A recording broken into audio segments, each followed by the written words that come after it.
අයිබෝවන් ඔයාලා එකතු වෙලා ඉන්නේ චමිස් කිචන් එක. අද මම ඔයාලත් එක්ක චිකන් හදන ක්‍රමයක් තමයි කතා කරන්නේ. එහෙනම් අපි බලමු කොහොමද මම මෙහෙම චිකන් එක හැදුවේ කියලා.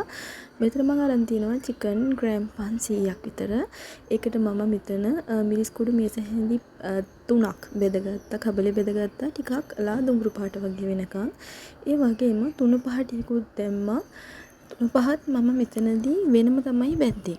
මිරිස් කුඩු වෙනමයි තුන පහ වෙනමයි තමයි මම මෙතන බෙදගත්තේ. තුන පහත් මම ගත්තා තේ හැඳි දෙකක්. ඒ දෙකම වෙන වෙනම බෙද ගන්න. මෙතන මම ලුණු ලුණු ගෙඩියක් අරන් තියෙනවා. එතකොට සුදු ලුණු බික් 3යි. මෙතන පොඩි ඉඟුරු කෑල්ලක්. ඒ වගේම අවු මිරිස්. මෙතන සේර පොඩි කෑල්ලක් ගත්තා. රම්පේ කරපිංචා. ඒ වගේම මෙතන එනසාල්. දැන් මුලින්ම මම කරන්නේ මෙතනට රම්පේ ටික දානවා කරපිංචායි. දාලා චුට්ටක් සුවඳ එන්න මේ විදිහට තෙල් එකේ බෙද ගන්නවා.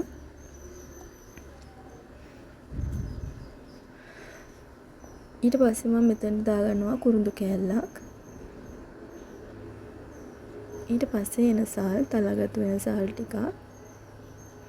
මේ සානේ සේර.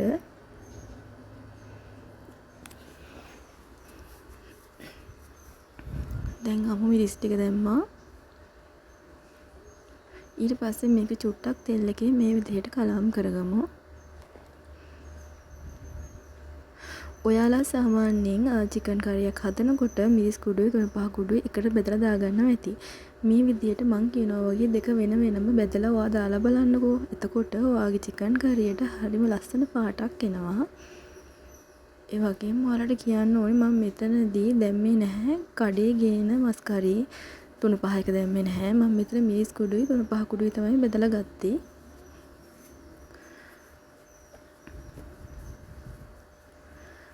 දැන් මම මේ ලුණු දාගත්තා.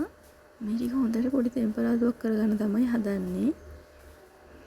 එක එක්කෙනාට වෙනස්නේ වෙන විදිහ. ඔයාලා වෙන විදිහත් මෙතන පහලින් කමෙන්ට් එකක් දාන්න. ඒ වගේම වීඩියෝ එකට ලයික් කරන්න, ඒ වගේම ෂෙයා කරන්න අමතක කරන්නත් එපා. ඔන්න දැන් ඔයාලට මේ විදිහට ටෙම්පරාදු වීගෙන ඉන්නකොට මම මේකට ආයේ මිරිස් කුඩු තේ හැඳි භාගයක් වෙම්මා. එකත් මේ විදිහට හොඳට කලවම් කරගන්නවා.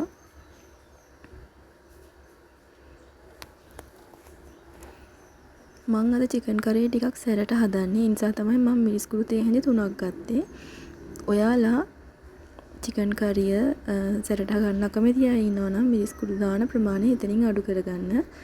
ඔන්න දැන් මම මෙතනට දාගත්තා අපි අර මැරිනේට් වෙන්න තියපු චිකන් ටික. එතකොට දැන් ඔයාලට කියන්න මම මෙතනට සියඹලක් දාලායි තිබ්බේ. සියඹලා ලුණු මිරිස් බෙදපුවා ඒ වගේම තුන පහ බෙදපුවා මේ ඔක්කොම මම මේකට දාලා හොඳට කලවම් කරලා තමයි තියෙන්නේ.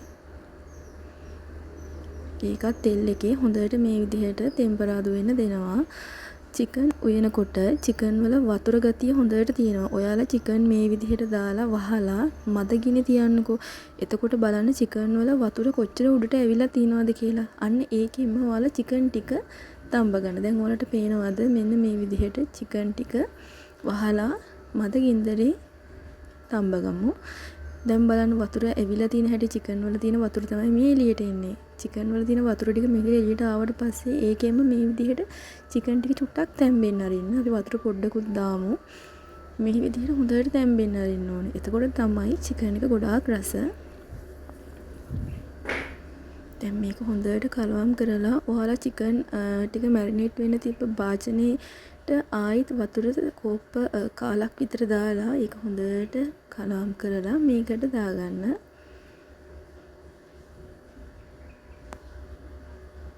මෙන්න මේ විදිහට තේ කෝප්ප කාලක් වගේ තමයි මම මෙතනට වතුර දාගත්තේ.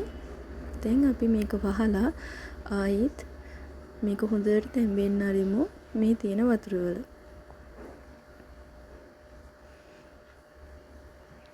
ගොඩක් අය මේ චිකන් උයනකොට සීඹලා දානවා. දැන් මාත් මෙතන දාගත්තේ සීඹලා. තව සමහර අය දාගන්නවා ගෝරකා. ඒක ඔයාලගේ කැමැත්ත අනුව දාගන්න. ඔන්න දැන් ඔයාලට පේනවා ඇති බලන්න චිකන් වල වතුර හොඳට එළියට ඇවිල්ලා මන් දාපු වතුරයි බලන්න. මේක මෙන්න මේ විදිහට තමයි හැදෙන්න අරින්න ඕනේ. ඇත්තට මේක මේ විදිහටත් රසයි. පොල් කිරි නොදා හදනකොටත් ඔයාලා මේ ක්‍රමේ try කරලා බලන්නකෝ. ඔයාලා මතක් කර කර මේක චුට්ට අනිවාර්යයෙන්ම කලවම් කර කර තමයි වහලා කලවම් කර කර බලන්න ඕනේ. ඔන්න දැන් බලමු. ඔන්න දැන් ඔයාලට පේනවද chicken curry එක හොඳට දැන් හැදලා තැම්බිලා තමයි තියෙන්නේ.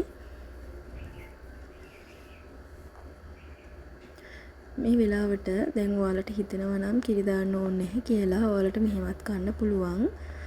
දැන් මම මේකට මිටි කිරි දා ගන්නවා.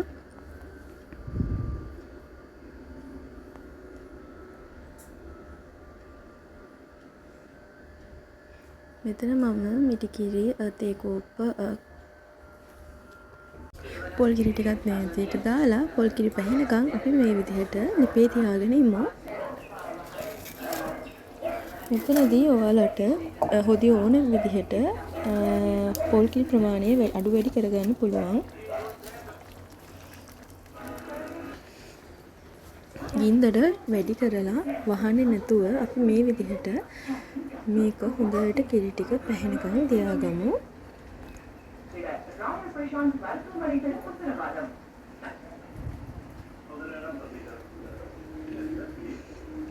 හොඳයි දැන් ඔයාලට පේනවද මගේ දැන් චිකන් හොඳට උතුරනවා. මේ වෙලාවට මම ගින්දර අඩු කරලා කලවම් කරලා ඒ වගේම ගින්දර අඩු කරලා මේක මද ගින්නේ විනාඩි 5ක් විතර හොඳට ලිපේ තියාගන්නවා. මැටි ඇතිලි වල ඔයද්දී ගොඩක් එහෙම මද ගින්න තියන්න ඕනේ නැහැ. මොකද මැටි ඇතිලි රස්නෙටත් මේක හොඳට තෙල් පෑදෙනවා. ඒ වුණාට මම විනාඩි 5ක් විතර මේ විදිහට මද ගින්නේ තියලා ඊට පස්සේ ලිප ඕෆ් කරනවා.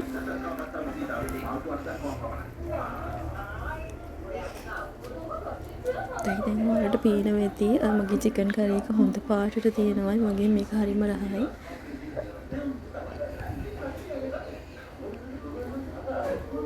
ඔන්න දැන් මගේ chicken curry එක ready. දැන් ඉතින් ඇත්තටම මේක හොඳ සුවඳයි. මොකද අපි ගොඩාක් දේවල් මේකට දැම්මා. ඉතින් මේක හරි සුවඳයි.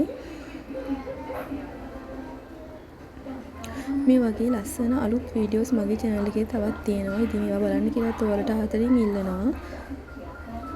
එහෙනම් අද වීඩියෝ එක බලුවට ඔයාලට ගොඩාක් ස්තුතියි. ආයෙත් අලුත් වීඩියෝ එකකින් අපි හම්බ වෙමු.